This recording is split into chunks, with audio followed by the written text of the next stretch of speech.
کا مقدس ترین دن یوم عاشور، یہ بھی قربانیوں کی ایک داستان ہے جو شہدائے اسلام، شہدائے کربلا سے نسبت اور ان کے احوال پر مشتمل ہے۔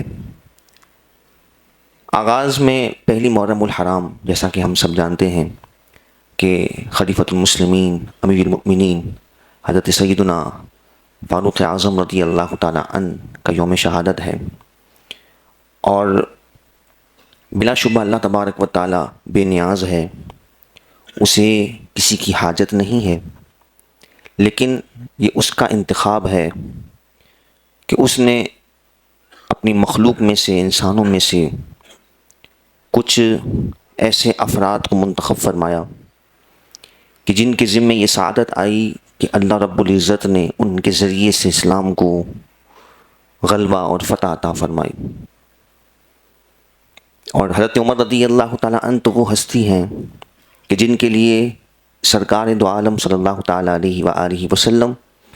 اللہ رب العزت کے حضور یوں دعا کرتے ہیں، اللہم اعز الاسلام بعمر بن الخطاب، اے اللہ اسلام کو عمر بن خطاب رضی اللہ تعالیٰ عنہ کے ذریعے سے عزت عطا فرما۔ اور پھر اس کا مشاہدہ دیکھنے والوں نے دیکھا کہ اس سے پہلے کہ جب حضرت فاروق اعظم رضی اللہ تعالیٰ عنہ ایمان نہیں لائے، 40 کے قریب مسلمان ہو چکے ہیں، لیکن آپ کے ایمان لانے سے پہلے کیفیت یہ ہے کہ مسلمان چھپ چھپ کر عبادت کر رہے ہیں، اور حرم پاک میں، کعبۃ اللہ میں مسلمان جب عبادت کے لیے جاتے ہیں تو کفار ظلم و تشدد کرتے ہیں، جبر کرتے ہیں، اذیتیں دیتے ہیں۔ فاروق اعظم رضی اللہ تعالیٰ عنہ نبی پاک علیہ الصلوۃ والسلام کے حضور عرض کرتے ہیں کہ کیا ہم حق پر نہیں ہیں؟ یہ کفار یہ اپنی پوجا، اپنی عبادت بتوں کے سامنے جو کرتے ہیں وہ اعلانیہ کرتے ہیں، اور ہم اہل حق ہیں، اللہ کو وحدہ لا شریک مانتے ہیں، لیکن ہم چھپ چھپ کر عبادت کرتے ہیں۔ یہ فاروق اعظم رضی اللہ تعالیٰ عنہ اس وقت کہہ رہے ہیں کہ جب ابتدائے اسلام کا زمانہ ہے، جب حالات ٹھیک نہیں ہیں، ہمارے پاس تو بہانے ہیں کہ اس وقت صورتحال ٹھیک نہیں ہے، حالات بہتر نہیں ہیں، یہ مسائل ہیں، وہ معاملات ہیں، حکمت عملی اختیار کرنی چاہیے، مصلحت پسندی اختیار کرنی چاہیے، لیکن یہ فاروق اعظم رضی اللہ تعالیٰ عنہ اس وقت کہہ رہے ہیں کہ جب جناب سعادت مآب صلی اللہ تعالیٰ علیہ وآلہ وسلم کی طرف بھی ان کفار کے ناپاک ہاتھ بڑھ رہے ہیں، اور مسلمان تو جو ابتدائی اسلام لانے والے مسلمان ہیں وہ ان کی شرانگیزوں سے محفوظ نہیں ہیں، اور ایسی کیفیت میں فاروق اعظم رضی اللہ تعالیٰ عنہ سرکار دو عالم صلی اللہ تعالیٰ علیہ وآلہ وسلم کی بارگاہ میں عرض کرتے ہیں، اتعبد اللات جہرا ونعبد اللہ سہرا، کیا لات اور عزا جو ان کے بت تھے ان کی اعلانیہ عبادت کی جائے گی اور ہم اللہ کی چھپ چھپ کر عبادت کریں اللہ تعالیٰ کی بارگاہ میں؟ یہ حضرت سیدنا فاروق اعظم رضی اللہ تعالیٰ عنہ کے عبودیت کے، بندگی کے جذبات ہیں جو سرکار دو عالم صلی اللہ علیہ وسلم سے عرض کر رہے ہیں، اور سرکار دو عالم صلی اللہ تعالیٰ علیہ وآلہ وسلم نے فرمایا حتی تکثر الاصحاب، جہاں تک جب تک ہماری تعداد نہیں بڑھ جاتی، مسلمان کثرت میں نہیں آ جاتے، یہ صورتحال کا سامنا رہے گا۔ اور اس وقت حضرت فاروق اعظم رضی اللہ تعالیٰ عنہ نبی پاک علیہ الصلوۃ والسلام سے عرض کرتے ہیں، حسبک اللہ وانا، یا رسول اللہ صلی اللہ علیہ وسلم ان کفار کے مقابلے میں اللہ آپ کو کافی ہے، اور میں عمر بن خطاب رضی اللہ تعالیٰ عنہ آپ کو کافی ہوں۔ اور پھر اسی بات کی تائید میں قرآن مجید فرقان حمید کی آیات کا نزول ہوتا ہے، یا ایھا النبی حسبک اللہ ومن اتبعک من المؤمنین، آپ کو اللہ کافی ہے اور آپ کے پیروکاروں میں سے جو آپ کی اتباع کرنے والے ہیں وہ کافی ہیں۔ اللہ تبارک و تعالیٰ کا کافی ہونا، اس کے بعد کسی کی حاجت نہیں بچتی، لیکن قرآن نے کس اسلوب سے ذکر کیا کہ آپ کو اللہ بھی کافی ہے اور آپ کے ساتھ جو آپ کی اتباع کرنے والے مؤمنین ہیں، اور خاص یہاں اشارہ فاروق اعظم رضی اللہ تعالیٰ عنہ کا ہے کہ وہ آپ کو کافی ہیں۔ تو کیا اللہ کے کافی ہونے کے بعد کسی کی حد رہ جاتی ہے؟ معنی یہ ہے کہ سیدنا فاروق اعظم رضی اللہ تعالیٰ عنہ اللہ تعالیٰ ہی کی طرف سے دی گئی طاقت و جرت سے اور استقامت سے اور دین پر جو ان کو اللہ رب العزت نے راسخ فرمایا ہے، جو جرت عطا فرمائی ہے اور جو شجاعت عطا فرمائی ہے، اس کی بنا پر آپ نے یہ عظیم اپنے جذبات کا اظہار کیا، اور پھر دیکھنے والوں نے یہ منظر دیکھا کہ مسلمان صف میں آ رہے ہیں.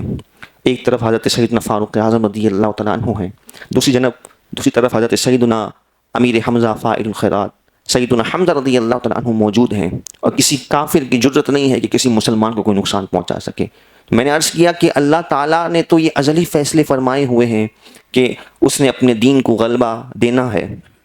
حالات کے نشیب و فراز ہر زمانے میں رہتے ہیں، لیکن نتیجہ یہی ہے کہ اللہ تعالیٰ اسلام کو ہی غلبہ عطا فرماتا ہے. لیکن یہ اللہ رب العالمین کا انتخاب ہے کہ وہ اپنے کن چنندہ بندوں کو اس سعادت کے لیے پسند فرماتا ہے کہ اللہ رب العالمین نے حضرت سیدنا فاروق اعظم رضی اللہ تعالیٰ عنہ کو یہ اعزاز عطا فرمایا کہ 22 لاکھ مربع میل آپ کی زیر سلطنت آتا ہے، اور اللہ تعالیٰ نے کثرت سے آپ کو فتوحات اور غلبے عطا فرمائے، اور آپ کی عاجزی و انکساری کا اور اللہ تبارک و تعالیٰ کی بارگاہ میں ایک بندگی کا جو انداز ہے اس کا عالم کیا ہے کہ کبھی بھی اپنے اوپر اس فتح کے غلبے کو یا اس فتح کے اس سعادت کے صحرے کو کبھی بھی انہوں نے اس طور پر آنے نہیں دیا کہ یہ کوئی میری ذاتی حیثیت ہے یا ذاتی کمال ہے، بلکہ حضرت فاروق اعظم رضی اللہ تعالیٰ عنہ کبھی کبھار پھوٹ پھوٹ کر رویا کرتے تھے اور اپنے آپ کو برا بھلا کہتے تھے. ایک موقع پر جب ایک فتح کا معاملہ ہے اور ایک وفود سے ملنے کا جب موقع آیا تو کسی نے کہا کہ اے امیر المؤمنین، بڑے بڑے وفود آ رہے ہیں ملنے کے لیے اور آپ کے لباس پر پیوند لگے ہوئے ہیں، وہ کیا سوچیں گے کہ اتنی بڑی مسلمانوں کی ریاست کا امیر المؤمنین کہ جس کے نام سے کفر کانپتا ہے، کفر کے ایوانوں میں لرزے طاری ہیں، اور اس کا عالم یہ ہے کہ اس کے لباس پر پیوند لگے ہوئے ہیں، تو وہ یہ دیکھ کر کیا سوچیں گے؟ کہنے والے کون تھے؟ حضرت امین امت ابو عبیدہ بن جراح رضی اللہ تعالیٰ عنہ. تو حضرت فاروق اعظم رضی اللہ تعالیٰ عنہ نے فرمایا کہ اگر آپ نہیں ہوتے، کیونکہ آپ بڑے معزز صحابی ہیں اور عشرہ مبشرہ میں سے ہیں، جلیل القدر صحابہ میں آپ کا شمار ہے اور سینئر صحابہ میں آپ شامل ہیں، تو سیدنا فاروق اعظم رضی اللہ تعالیٰ عنہ نے فرمایا کہ آپ کا رتبہ اور مقام ہے، اگر کسی اور نے یہ بات کہی ہوتی تو میں اسے کوڑے لگا کر سزا دیتا، اور آپ نے یہ فرمایا کہ یہ جو عزت ہمیں ملی ہے یہ اس لباس کی وجہ سے نہیں ملی. آپ نے فرمایا کہ عزت جو ہمیں ملی ہے وہ اسلام کی وجہ سے ملی ہے. آج کفر جو ہم سے مغلوب ہے اور کفر کے ایوانوں میں جو امیر المؤمنین عمر بن خطاب رضی اللہ تعالی عنہ کے نام سے لرزہ طاری ہے، وہ لباس کی وجہ سے نہیں ہے، وہ اسلام کی طاقت کی وجہ سے، اسلام کی حقانیت کی وجہ سے. تو اسلام کو جب نافذ کیا جائے تو پھر اللہ تبارک و تعالیٰ اس کی برکات کو ظاہر فرماتا ہے. تو یہ ایک بہت بڑا پیغام ہے قیامت تک کے لیے، مسلمانوں کے عہدیداران کے لیے جو منصب حکمرانی پر فائز ہونے والے ہیں، حضرت فاروق اعظم رضی اللہ تعالیٰ عنہ کا کردار کیا ہے اور کس وجہ سے اللہ تبارک و تعالیٰ نے آپ کو یہ غلبہ عطا فرمایا کہ ایسا عدل، ایسا انصاف کہ جس کو بطور تمثیل کے قیامت تک پیش کیا جاتا رہے. اور یہ بھی ہمارے لیے باعث فخر ہے. دیکھیں، کسی کے جیب میں کچھ نہ ہو اور وہ دوسروں کی طرف اگر للچائی ہوئی نگاہوں سے دیکھتا ہے تو یہ اس کی حرکت کسی حد تک سمجھ آتی ہے. لیکن جس کے جیب میں ہیرے جواہرات موجود ہوں، سونے چاندی سے اس کے جیب بھرے ہوئے ہوں، اور پھر وہ کسی کی جیب کے کھوٹے سکوں کی طرف نظر اٹھائے تو یہ اس کی حماقت کی اعلیٰ ترین مثال ہے. معنی کیا ہے؟ مراد یہ ہے کہ اللہ تعالیٰ نے ہمیں ایسی عظیم و شان تاریخ عطا فرمائی ہے، ایسا شاندار ہمارا پس منظر ہے اور ہماری اقدار اتنی نرالی ہیں، اور اس کے باوجود بھی ہم دیگر اقوام میں، دیگر تہذیبوں میں اگر ہم ترقی کو ڈھونڈنے جائیں اور اپنے طور پر ہم اپنے معیار مقرر کریں تو یہ ہماری کم فہمی ہے اور ہماری اپنی اقدار سے ناواقفی ہے کہ اللہ تعالیٰ نے ہمیں ایسی اقدار عطا فرمائی کہ آج پوری دنیا اس پر حیران ہے کہ وہ کیسے نقوش تھے کہ جس کی بنا پر اللہ تبارک و تعالیٰ نے اسلام کو ایسی عزت عطا فرمائی اور پورا کفر کیوں مغلوب رہا. اور یہ میں آپ کو حقیقت عرض کر رہا ہوں کہ یہ باقاعدہ تاریخی اس پر حوالہ جات موجود ہیں کہ جس خطے سے مسلمان ان علاقوں کو چھوڑ کر گئے، کہ جہاں پر اسلامی ریاست قائم ہو چکی تھی اور مسلمانوں کو سیدنا فاروق اعظم رضی اللہ تعالیٰ عنہ کے دور کی بات عرض کر رہا ہوں کہ اس وقت جب مسلمانوں کو اس علاقے کو چھوڑنا پڑا، اور چھوڑنے کی وجہ یہ بنی کہ بادشاہ ہرقل نے، روم کا جو بادشاہ تھا، اس نے پوری فوج کے ساتھ حملہ کیا تھا. تو جتنے علاقوں میں جتنی کمانڈیں تھیں، ہر کمانڈر کے تحت جتنی افواج تھیں، سب کو حکم ہوا کہ اسلام کی ریاست کے لیے، حفاظت کے لیے سب اپنا تمام کاموں کو چھوڑ کر سرحدوں پر آ جائیں. تو اس وقت جب وہ اس خطے کو چھوڑ کر جانے لگے تو حضرت سیدنا فاروق اعظم رضی اللہ تعالیٰ عنہ کی طرف سے حکم تھا کہ جتنی وہ ریاستیں ہیں کہ جس میں غیر مسلم آبادیاں ہیں اور جن سے جزیہ وصول کیا جا رہا تھا، اور جزیہ وصول اس بات پر کیا جا رہا تھا کہ اسلامی حکومت اب تمہارے تحفظ کی ذمہ دار ہے، اور اب چونکہ تحفظ ہو نہیں سکتا تو حضرت فاروق اعظم رضی اللہ تعالیٰ عنہ کی بارگاہ سے یہ حکم تھا کہ سارے غیر مسلموں کو ان کی جزیے واپس کر دی جائیں، ان کی رقمیں واپس کر دی جائیں، اور انہیں یہ کہا جائے کہ چونکہ اس وقت ہم نے جو حفاظت کا ذمہ لیا تھا ہم اس کو پورا نہیں کر سکتے، ہمیں سرحدوں پر جانا ہے. تو وہ یہود و نصارہ حیران ہیں کہ یہ کیسے لوگ ہیں کہ ہمارے اپنے جو حاکم اور بادشاہ ہم پر مسلط ہوتے رہے، انہوں نے ہمیں کوڑی کوڑی کا محتاج کر دیا اور ہمیں لوٹ کھسوٹ کر ہمیں کنگال کر دیا، اور یہ مسلمان کیسے حاکم ہیں کہ یہ چند مہینوں کے لیے اس خطے کو چھوڑ کر جا رہے ہیں تو اس کی رقمیں بھی ہمیں واپس دے کر جا رہے ہیں. تو وہ اللہ تعالیٰ کی بارگاہ میں دعائیں کرتے تھے، حالانکہ بادشاہ ان کے اپنے دین والا ہے، لیکن مسلمانوں کے لیے وہ دعائیں کر رہے تھے کہ اللہ تبارک و تعالیٰ فاروق اعظم رضی اللہ تعالیٰ عنہ کی فوج کو فتح عطا فرمائے. یہ ہے گڈ گورننس جس کی مثال حضرت سیدنا فاروق اعظم رضی اللہ تعالیٰ عنہ نے قائم فرمائی. اور پھر اس کے ثمرات کیسے نظر آتے ہیں کہ مدائن کی فتح کا موقع ہے، اور یہ کوئی کہانی کس سے نہیں ہے، یہ تاریخی حقیقت ہے. اور اس بات کو تمام سیرت نگاروں نے لکھا ہے کہ حضرت سیدنا سعد رضی اللہ تعالیٰ عنہ جب دجلہ کا دریا سامنے ہے اور دشمنوں نے ساری کشتیاں چھپا دی ہیں کہ مسلمان اس دریا کو عبور نہ کر سکیں، مسلمانوں کا لشکر کئی دنوں تک انتظار کیے ہوئے ہے، اور انتظار کرتے کرتے جب تھک گئے کہ اب کوئی آثار نہیں ہے تو حضرت سعد رضی اللہ تعالیٰ عنہ جو حضرت فاروق اعظم رضی اللہ تعالیٰ عنہ کی فوج کے کمانڈر ہیں، وہ یہ اعلان کرتے ہیں کہ اب جو ہے ہم گھوڑوں سمیت دریا میں اتر جائیں گے. اور یہ تاریخی حقیقت ہے. اقبال نے بھی اس کو لکھا کہ دشت تو دشت دریا بھی نہ چھوڑے ہم نے، بحر ظلمات میں دوڑا دیے گھوڑے ہم نے. اور وہ گھوڑے سمیت سمندروں میں اتر جاتے ہیں، اور پھر اللہ تبارک و تعالیٰ اپنے بندوں کے لیے جو اس کی اطاعت میں، اس کی اتباع میں اپنے آپ کو محو کر دیں اور اللہ رب العالمین کے حکم کو سر تسلیم خم کرتے ہوئے قبول کر لیں، پھر اللہ تعالیٰ ساری خلقت کو، ساری مخلوق کو، دیگر تمام مخلوقات کو اللہ رب العالمین ان کی اتباع میں لگا دیتا ہے. اور پھر چشم فلک نے یہ منظر دیکھا کہ وہ دریا جو کسی زمانے میں حضرت موسیٰ علیہ السلام کے عصے سے جس نے راستے بنائے تھے، قرآن نے جس واقعے کو بیان کیا، پھر یہی دریائے دجلہ نے حضرت سیدنا فاروق اعظم رضی اللہ تعالیٰ عنہ کی افواج کے لیے راستے بنائے، اور وہ گھوڑے سمیت جو ہے وہ دریا میں اتر جاتے ہیں. اور اتنی گہرائی کے باوجود بھی اللہ رب العالمین نے مسلمانوں کو یہ قوت عطا فرمائی. یہ ایمانی قوت ہی تو ہے کہ جس کی بنا پر مسلمان اس دریا کو عبور کرتے ہیں. اور کفر نے جب یہ عالم دیکھا، آپ سوچیں کہ جن سے مقابلہ کرنے کے لیے مسلمان جا رہے ہیں، انہوں نے جب یہ منظر دیکھا ہوگا کہ یہ کیسی قوم ہے اور ان کے ساتھ تائید ربانی کیسی ہے، اللہ کی کیسی مدد شامل حال ہے کہ یہ دریاؤں کو عبور کرنے کے لیے کشتیوں کے محتاج بھی نہیں ہیں. بتائیے پھر ان میں مقابلے کی جرت کہاں باقی رہی ہوگی. اور پھر یہی ہوا کہ مدائن بڑی آسانی سے اللہ رب العالمین نے مسلمانوں کو عطا فرما دیا. اور پھر یہ ایک علاقہ نہیں، کئی علاقے ہیں کہ جو اللہ رب العالمین نے مسلمانوں کو ایسی شاندار فتوحات سے بغیر لڑے بھی کئی مقامات پر. ایک مقام تو ایسا بھی ہے کہ جہاں صرف یہ مطالبہ تھا کہ اپنے امیر المؤمنین کو بلا دو،